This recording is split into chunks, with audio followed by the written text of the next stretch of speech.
Halo teman-teman semua, setelah sekian lama saya tidak menyapa teman-teman, kali ini akhirnya kembali lagi. Video kali ini cukup spesial karena saya tidak sendiri, saya bersama seseorang. Nanti akan saya perkenalkan ke teman-teman semuanya. Tapi saya akan membuat sebuah playlist baru nih di YouTube saya, yaitu tentang scholarship talk show. Jadi nanti teman-teman kalau penasaran dengan beasiswa apa, boleh kasih saran ke saya biar saya carikan awardee-nya, terus nanti kita cari tahu bareng-bareng tentang beasiswa itu, minta sharing-sharing kepada mereka supaya kita bisa belajar bersama gitu. Nah, hari ini saya bersama awardee Elta. Teman-teman yang pernah menonton video saya sebelumnya mungkin sudah tidak asing ya. Langsung saja kita sapa bareng-bareng. Ayo, halo Mas Helmi. Halo, halo Mbak Novi, apa kabar? Halo, alhamdulillah baik. Boleh kenalan dulu mungkin sama teman-teman. Oke, saya Helmi, nama panjang saya Helmi Setiabudi. Saya asalnya dari Manokwari, Papua Barat. Terus saya alumni ELTA 9, angkatan online yang paling pertama dari ELTA. Nah, itu kali ya. Jauh ya teman-teman ya. Nah, tadi udah tahu nih dari batch berapa? 9 ya Mas ya? Iya, B9. Batch 9. Itu tahun 2021 awal. Bulan Januari sampai bulan April kalau nggak salah.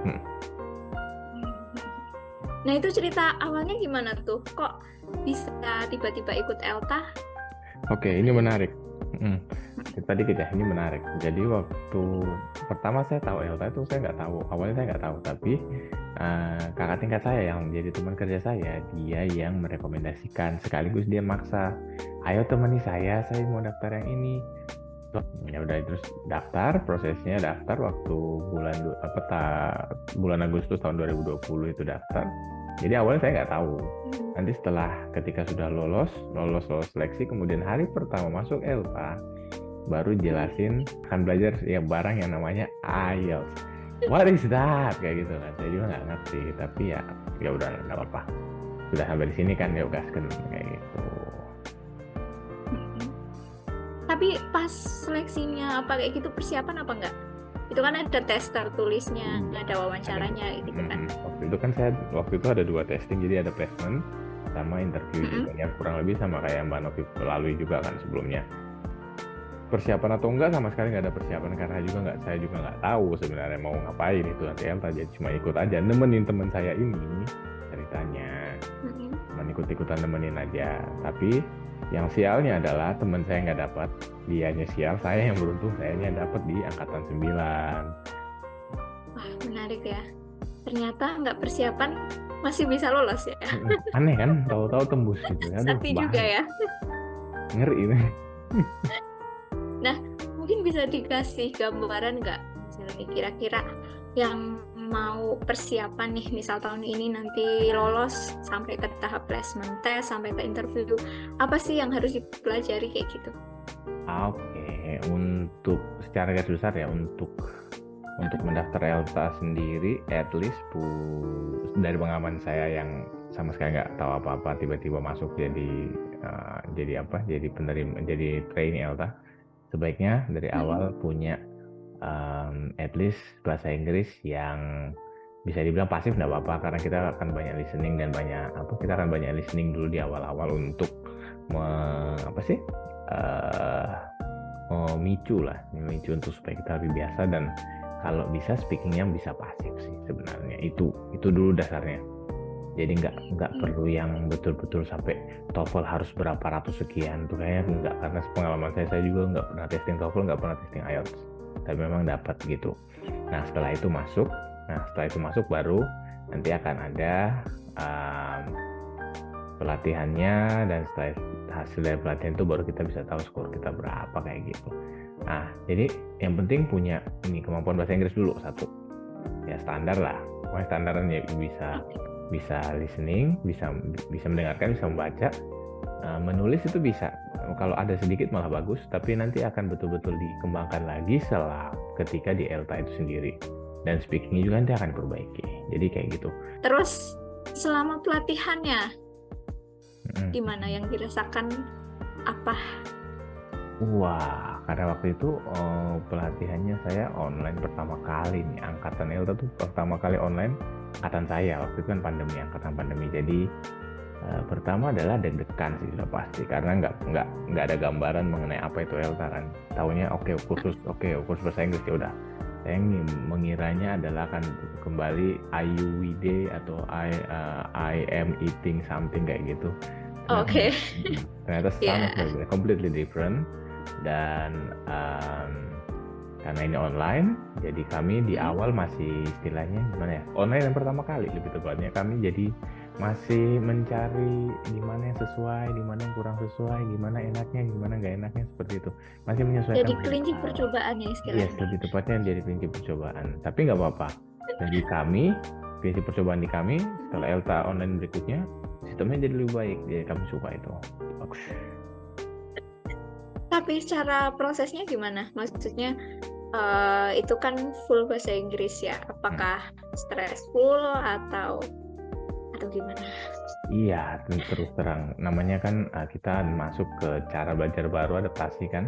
Yang namanya apa sih dibilang dalam bahasa Inggris culture shock ya, itu pasti ada. Jadi seminggu pertama masih senang-senang tuh, happy. Seminggu pertama happy itu, senang, teman baru, online belajarnya gaya-gayaan. Setelah 2 minggu kemudian mulai stresnya kena, kalau ada tugas, mulai ada self study seperti itu mulai kayak stres banget. Stres lah pokoknya. Nanti setelah 2 banyak tugasnya, lumayan banyak waktu itu. Kayaknya sama aja dengan yang Mbak Novi dapetin waktu di ELTA Bali deh kayaknya. Oh gitu ya. Sepertinya. Dan ini kan online, jadi ya itulah, mereka para guru kami masih istilahnya masih raba-raba ya, kami masih saling nanya ini gimana bagusnya, gimana enaknya kayak gitu. Nah, setelah lewat 2 minggu ya, jarak sebulan selesai ya, setelah kita lewat mock test pertama, semacam testing simulasi IELTS gitu. Setelah lewat simulasi IELTS pertama itu kami sudah senang, jadi caranya seperti ini, udah gas itu kami udah cepet menyesuaikan kayak gitu sampai selesai. Dan yang sangat menyenangkan bagi saya pribadi ya, ikut kelas di ELTA itu pertama kolaboratif. Jadi kalau biasanya di kelas-kelas yang dulu pernah saya ikuti itu lebih ke kompetitif kayak gitu. Jadi kayak siapa yang paling bisa di dalam kelas itu harus menunjukkan diri gitu. Tapi ketika di ELTA itu bukan itu yang ditekankan gitu, tapi kita dituntut buat saling membantu, saling menguatkan kayak gitu. Jadi misalkan itu kan, tapi ini sistem offline sih ya. Sistem offline mungkin agak sedikit berbeda nanti kolaborasi bentuknya seperti apa. Kalau kami di yang kelas offline itu di Bali kemarin sistemnya jadi dipasang-pasangkan.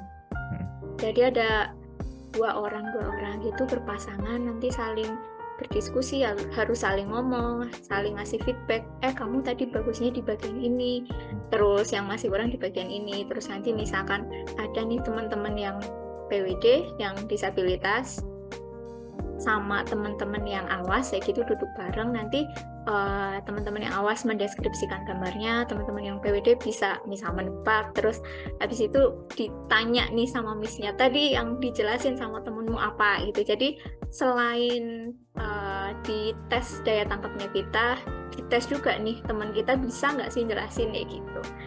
Tapi itu selain bisa buat saling empowering, kekuatan kita masing-masing juga bisa buat ini sih kalau menurut saya istilahnya bonding gitu. Jadi kita selama 3 bulan itu dari awalnya yang nggak kenal siapapun, nggak ngerti ini siapa, orang asing semua. Apalagi kita kan di Bali itu campur ya, disabilitas dari mana-mana, terus campur sama teman-teman yang dari Papua Barat. Jadi kayak siapa ini, nggak ada yang kenal, sama sekali nggak ada yang kenal. Terus tapi di akhir kita jadi keluarga baru kayak gitu. Mungkin di sistem online gimana tuh sistem ininya? Di sistem online sama aja, dan kami setiap hari selalu ada session breakout room session tuh setiap sesi paling tidak ada sampai 3 kali breakout room. Jadi di miss-nya kan masangkan 3 orang, 2 orang, pokoknya kita kerja tim, kita selalu kerja tim seperti itu, gitu. sama aja sama. Hanya emang caranya berbeda karena kita online, jadi pakai breakout room di Zoom gitu, kan pakai Zoom juga waktu itu, bener-bener yang kita nggak ngerti Zoom itu apaan, dan waktu itu Zoom lagi pas baru mau naiknya trennya kan, wah itu kita lagi pakai itu Zoom itu. Dulu belum selengkap sekarang lah pokoknya. Wah, masih sering error di Zoom dulu gitu. Sekarang udah berapa 3 tahun lalu. Jaringan aman? Wah, kacau. Kacau jaringannya. Apa waktu itu pandemi kan. Wah, parah sih itu. Di tempat saya. Tapi di Manokwari sana sama di Bali kemarin sempat dibalikan ya. Nah itu perbandingannya gimana jaringannya? Apa sama aja? Bumi dan langit. Oke. Manokwari jauh bumi, ya? Bali langit. Ya. Kalau di Jakarta mungkin jauh banget berarti ya. Iya. Terus nih setelah melewati proses selama 3 bulan, apa yang dirasakan setelah itu dan apa hasil yang diperoleh, mungkin bisa di-share sama teman? Yang dirasakan setelah melewati proses 3 bulan itu adalah saya share pribadi ya. Satu, punya keluarga baru. Seperti yang Mbak Novi bilang, saya punya keluarga baru, keluarga Elta 9. Itu kami dari Papua Barat, semua tempat itu kami waktu itu kan final IELTS masih ada satu final IELTS terakhir beneran offline IELTS-nya kita bikin Jayapura. Itu semua kita anak online tuh ngumpul, bener-bener yang saling ngelihat muka itu. Oh, teman saya tuh ini loh. Untuk pertama kalinya. Oh, teman saya tuh ternyata tinggi. Oh, tuh ternyata dia tuh gendut orangnya. Oh, ternyata dia kurus kayak gitu. Pertama kali kami saling ketemu. Itu saya kan waktu LT9 kan dibagi 2 kelas Canberra sama kelas Perth. Nah, ya gitu, di kelas Canberra ya anak-anaknya kan rame-rame kan, orangnya pada rame semua. Jadi begitu ketika saling ketemu itu kayak udah orang yang lama banget nggak ketemu. Wih, pelukan, ribut di hotel. Waktu itu kita testingnya di hotel ya waktu itu. Jadi udah paling rame diri kita udah paling rame gitu. Itu anak Elta 9. Kalau kelas sebelah yang Perth itu mereka orangnya tenang-tenang, nggak terlalu yang rame gitu, tapi kami yang paling rame. Kalem. Pokoknya kalau gimana ya Kak, nggak tahu sih kalau yang kelas PPB dengan Bali itu seperti apa. Saya nggak ngerti gimana gambarannya, tapi kalau dari yang PPB Canberra Perth itu yang sepengalaman saya, wah itu kan kami Canberra yang paling heboh semua, paling heboh sendiri kayak gitu. Dan walaupun baru pertama ketemu langsung kayak gitu, tapi akrab.